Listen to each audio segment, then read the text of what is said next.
No thing remains itself. Each prepares the path to its opposite. To be ready for wholeness, first be fragmented. To be ready for rightness, first be wronged. To be ready for fullness, first be empty.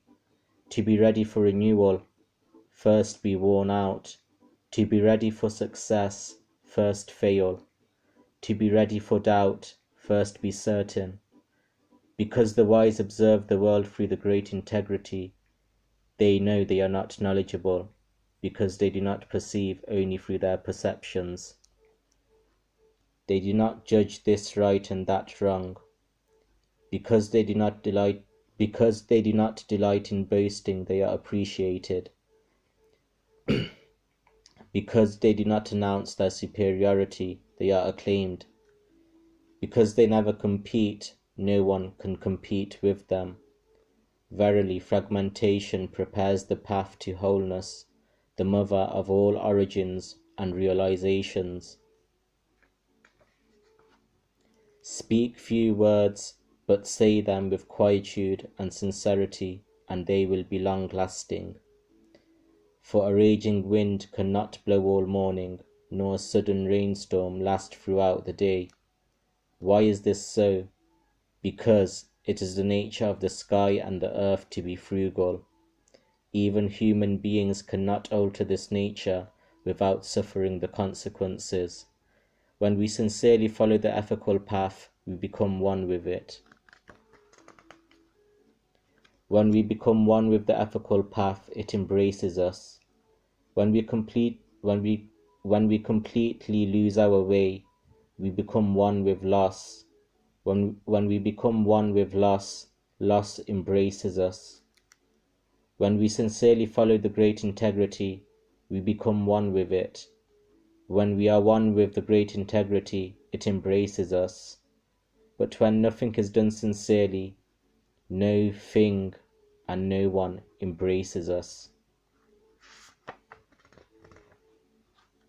Standing on tiptoe will only make you tipsy. Walking with long strides will not allow a long walk. Shining the light on yourself will never enlighten you. Being self-righteous precludes you from being right. Boasting about yourself will never boost your eminence. Parading yourself parodies leadership. Tao consciousness avoids the cultivation of all these ego-bloated voids.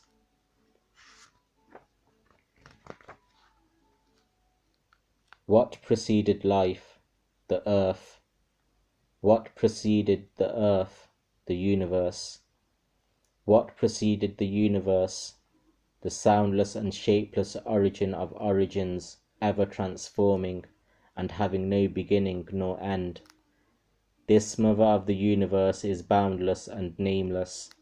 But if we wanted to share with you anything about this remarkable non-executing executor, we must invent a name for it. We will call it the Tao, because Tao means great, incredibly great, because it occupies infinite space, being fully present in the whole universe and in every infinitesimal particle. Because this great integrity created the universe, and the universe created the earth, and the earth created us, we are all incredibly great.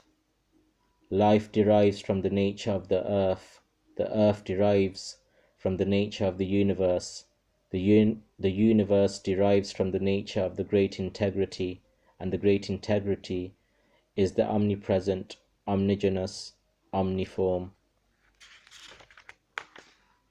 the universal material and spiritual substance, the universal interlinkage and cohesion of existence.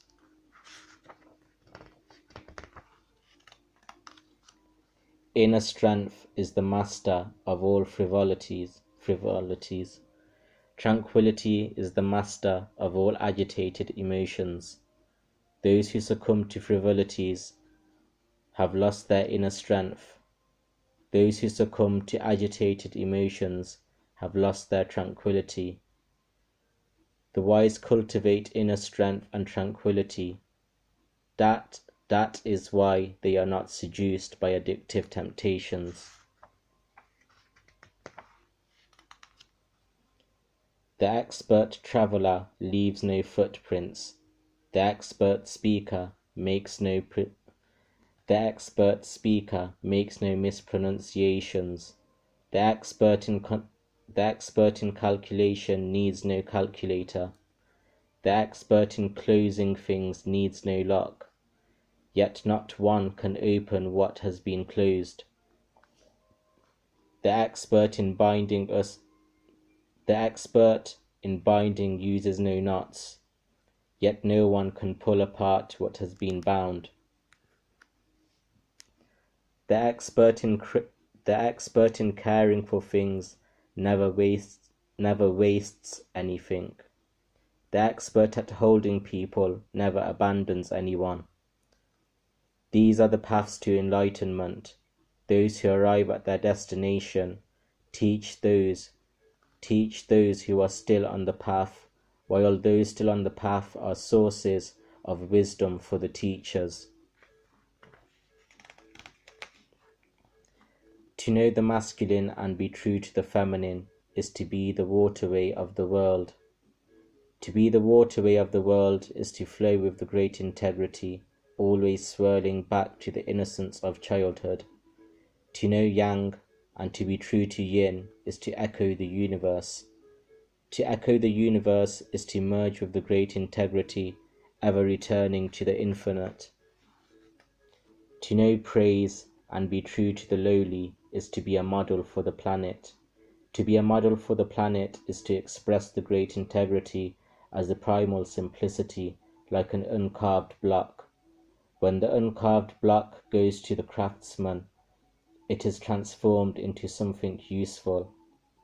The wise craftsman cuts as little as necessary because he follows the great integrity.